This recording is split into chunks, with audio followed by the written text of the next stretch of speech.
ನಮಸ್ಕಾರ ಎಲ್ಲರಿಗೂ. ಎಲ್ಲರೂ ಹೆಂಗದ್ರಿ? ಎಲ್ಲರೂ ಆರಾಮದಿರಿ ಅಂತ ಅಂದ್ಕೊಂಡಿದ್ದೀನಿ. ಸೊ ನಾನಿವತ್ತು ನಿಮಗೆ ರವಾ ದೋಸೆ ಇನ್ಸ್ಟೆಂಟಾಗಿ ಮಾಡೋದು ಹೆಂಗಂತ ತಿಳಿಸ್ಕೊಡೋದಕ್ಕೆ ಬಂದಿದ್ದೀನಿ ರೀ. ಅದಕ್ಕೆ ಬೇಕಾಗಿರುವಂಥ ಸಾಮಗ್ರಿಗಳಂದ್ರೆ ನಾನಿಲ್ಲಿ 1 ಕಪ್ ಅಷ್ಟು ಸೂಜಿ ರವೆ ಅಥವಾ ಬಿಳೆ ರವೆ ಅಥವಾ ಚಿರೋಟಿ ರವೆ ಅಂತಾರಲ್ರಿ, ಅದನ್ನು ತೊಗೊಂಡಿದ್ದೀನಿ. ಅದಾದಮೇಲೆ ಸ್ವಲ್ಪ 1 ಕಪ್ ಅಷ್ಟು ಅಕ್ಕಿ ಹಿಟ್ಟು ಮತ್ತು 1 ಕಪ್ ಅಷ್ಟು ಮೈದಾ ಹಿಟ್ಟು, ಸ್ವಲ್ಪ ಚಿಲ್ಲಿ ಫ್ಲೇಕ್ಸು, ಹಾಗೆ ಉಳ್ಳಾಗಡ್ಡಿ ರೀ ಸಣ್ಣಗೆ ಹೆಚ್ಕೊಂಡಿದ್ದೀನಿ, ಸ್ವಲ್ಪ ಕರಿಬೇವು ಮತ್ತು ಕೊತ್ತಂಬರಿ, ಹಾಗೆ ಹಸಿಮೆಣ್ಸಿನ್ಕಾಯಿ ಸ್ವಲ್ಪ ನೋಡ್ಕೊಂಡು ತೊಗೊಳ್ರಿ. ಯಾಕಂತಂದ್ರೆ ಚಿಲ್ಲಿ ಫ್ಲೇಕ್ಸ್ ತೊಗೊಂಡಿರ್ತೀರ, ಹಾಗಾಗಿ ಸ್ವಲ್ಪ ನೋಡ್ಕೊಂಡು ಹಸಿಮೆಣ್ಸಿನ್ಕಾಯಿ ತೊಗೊಳ್ರಿ.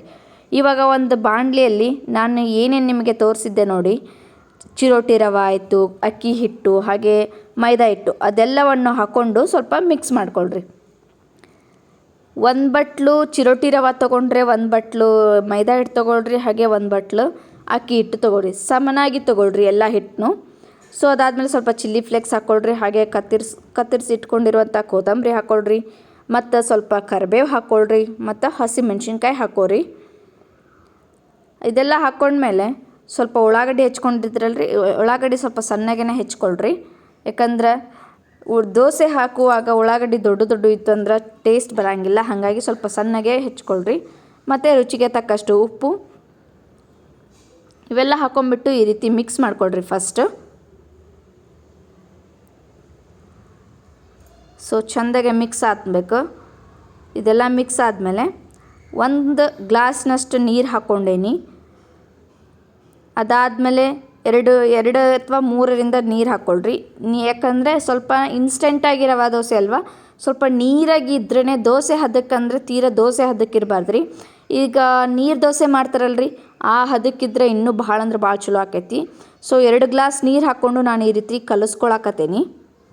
ನೋಡಕತ್ತಿರ್ಬೋದು ನೀವು ಯಾವ ರೀತಿ ನೀರಾಗಿದೆ ಅಂತಂದು. ಸೊ ನೋಡ್ರಿ, ಈ ರೀತಿ ಹದಕ್ಕೆ ರವೆ ದೋಸೆ ಮಾಡುವಂಗೆ ನೀವು ಕಲಸಿಡ್ಬೇಕ್ರಿ. ಇದೊಂದು ಸ್ವಲ್ಪ ನೆನಿಲಿರಿ. ಈ ರೀತಿ ಎಲ್ಲ ನೀರಾಗಿ ನೆನೆಸಿಟ್ಟು ಸ್ವಲ್ಪ 5ರಿಂದ 10 ನಿಮಿಷ ನೆನೆಯೋದಕ್ಕೆ ಬಿಡನ್ರಿ. ಇದಕ್ಕೆ ನಾನು ಕೊಬ್ಬರಿ ಚಟ್ನಿ ಮಾಡೋದು ಹೆಂಗೆ ಅಂತಂದು ತಿಳಿಸ್ಕೊಡ್ತೀನಿ ರೀ ಈಗ. ಸೊ ನೋಡ್ರಿ, ಇಲ್ಲಿ ಕಟ್ ಮಾಡಿರೋಂಥ ಕೊಬ್ಬರಿನ ಒಂದು ಮಿಕ್ಸಿ ಜಾರಿಗೆ ಹಾಕ್ಕೊಂಡೇನಿ. ಅದಾದಮೇಲೆ 7ರಿಂದ 8 ಬೆಳ್ಳುಳ್ಳಿ ಹೆಸರು ಹಾಕ್ಕೊಂಡೇನಿ ರೀ, ಮತ್ತು ಸ್ವಲ್ಪ ಅಲ್ಲ ಹಾಕ್ಕೊಂಡೇನಿ ರೀ. ಅದಾದಮೇಲೆ 4ರಿಂದ 5 ಹಸಿಮೆಣ್ಸಿನ್ಕಾಯಿ ಹಾಕ್ಕೊಂಡೇನಿ ರೀ, ಮತ್ತು ಸ್ವಲ್ಪ ಜೀರಿಗೆ, ಸ್ವಲ್ಪ ಉಪ್ಪು ರೀ, ಸ್ವಲ್ಪ ಕೊತ್ತಂಬರಿ, ಸ್ವಲ್ಪ ಹುಣಸೆ ಹಣ್ಣು ರೀ,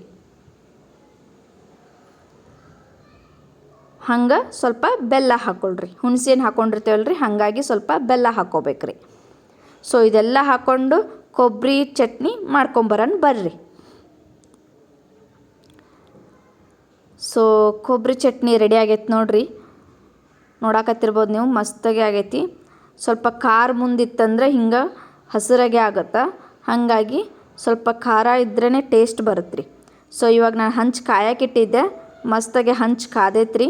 ಈಗ ರವೆ ದೋಸೆ ಹಾಕ್ಕೊಳ್ಳೋದು ನೋಡೋಣ ಬರ್ರಿ. ಸೊ ನೋಡ್ರಿ, ಈ ರೀತಿ ಎಲ್ಲ ಆಗಬೇಕು ನೀರಾಗೆ.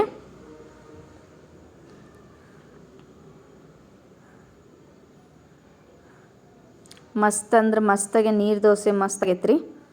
ನೀರು ದೋಸೆ ಥರನೇ ಆಗುತ್ತೆ, ಬಟ್ ಇದು ರವೆ ಹಾಕ್ಕೊಂಡಿರ್ತೀವಲ್ಲ, ಹಾಗಾಗಿ ಸ್ವಲ್ಪ ಕುರು ಅಂತಂದು ರವೆ ದೋಸೆ ಟೇಸ್ಟು ಡಿಫ್ರೆಂಟಾಗಿ ಬರ್ತೈತೆ ರೀ. ಇದನ್ನು ನೀವು ಬೇಕಂದರೆ 2 ಕಡೆ ಬೇಯಿಸ್ಕೋಬೋದು. ಇಲ್ಲಪ್ಪ ಅಂತಂದ್ರೆ ಒಂದೇ ಕಡೆನೇ ಮಸ್ತಾಗೆ ಬೇಯಿಸ್ಕೊಂಡು ತಿನ್ಬೋದು ರೀ. ನೀವು ಮೇಲ್ಗಡೆ ಬೇಯಿಸ್ಕೊಳಕ್ಕಾಗಲ್ಲ, ಇಷ್ಟ ಇಲ್ಲಾರ್ದೇ ಒಂದೇ ಕಡೆ ಬೇಯಿಸ್ಕೊಂಡು ತಿನ್ನಕತ್ತೀರಿ ಅಂದ್ರೆ ಅದು ಟೇಸ್ಟ್ ಚೆನ್ನಾಗಿ ಬರ್ತೈತೆ ರೀ. ಬಟ್ ನಮಗೆ 2 ಕಡೆ ಇಷ್ಟ ರೀ, ಹಾಗಾಗಿ ನಾನು 2 ಕಡೆ ಬೇಯಿಸ್ಕೊಂಡೇನಿ ರೀ. ನೋಡಿರಿ, ಮಸ್ತಾಗೆ ರವೆ ದೋಸೆ ಬಂತು. ಸೊ ಅದಕ್ಕೆ ಕೊಬ್ಬರಿ ಚಟ್ನಿ ಹಚ್ಕೊಂಡು ತಿನ್ನಾಕತ್ವಿ ಅಂತಂದ್ರೆ ಮಸ್ತ್ ಅಂದ್ರೆ ಮಸ್ತ್ ಟೇಸ್ಟ್ ಬರ್ತೈತಿ. ಹಂಗೆ ಬಿಸಿ ರವೆ ದೋಸೆಗೆ ಸ್ವಲ್ಪ ತುಪ್ಪ ಹಾಕ್ಕೊಳ್ಳಿ. ತುಪ್ಪ ಹಾಕ್ಕೊಂಡು ತಿಂದ್ರಿ ಅಂದ್ರೆ ಇನ್ನೂ ಟೇಸ್ಟ್ ಬರ್ತೈತೆ ರೀ. ಸೊ ಅದ್ರಾಗಲ್ಲೆಲ್ಲ ಮಸಾಲೆ ಇರ್ತೈತಲ್ರಿ, ಹಾಗಾಗಿ ಕುರು ಆಗಿ ಮಸ್ತಾಗೆ ಅಂದ್ರೆ ಮಸ್ತ್ ಟೇಸ್ಟ್ ಬರ್ತೈತೆ ರೀ. ಸೊ ಹಂಗೆ ನಾನು ನಿಮ್ಗೆ ಇನ್ನೊಂದು ಹಾಕಿ ತೋರಿಸ್ತೀನಿ ನೋಡಿರಿ.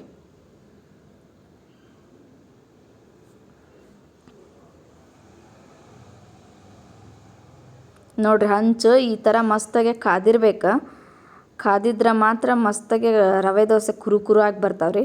ಸ್ವಲ್ಪ ಏನಾದರೂ ಕಾದಿದ್ದಿಲ್ಲ ಅಂದ್ರೆ ಅವು ಮೆತ್ತಗೆ ಬರ್ತಾವೆ ರೀ. ಹಾಗಾಗಿ ಹಂಚು ಬೇಯಿಸಂಗೆ ಕಾಯ್ಬೇಕ್ರಿ. ಸೊ ಅದೆಲ್ಲ ಹಿಟ್ಟು ಹಾಕಿಂದ ದೋಸೆ ಹಾಕಿಂದ ಸ್ವಲ್ಪ ಎಣ್ಣೆ ಹಾಕ್ಕೊಳ್ರಿ. ಎಣ್ಣೆ ಹಾಕ್ಕೊಂಡ್ಮೇಲೆ ಈ ರೀತಿ ಎಲ್ಲ ಬೇಯಬೇಕಂದ್ರೆ ಕೆಂಪಗಾಗಿರ್ತೈತೆ ರೀ ದಂಡಿ ಎಲ್ಲ ನೋಡಕತ್ತಿರ್ಬೋದು ನೀವು. ಆಟೋಮೆಟಿಕ್ಕಾಗಿ ದೋಸೆನೇ ಎದ್ದೇಳತ್ರಿ.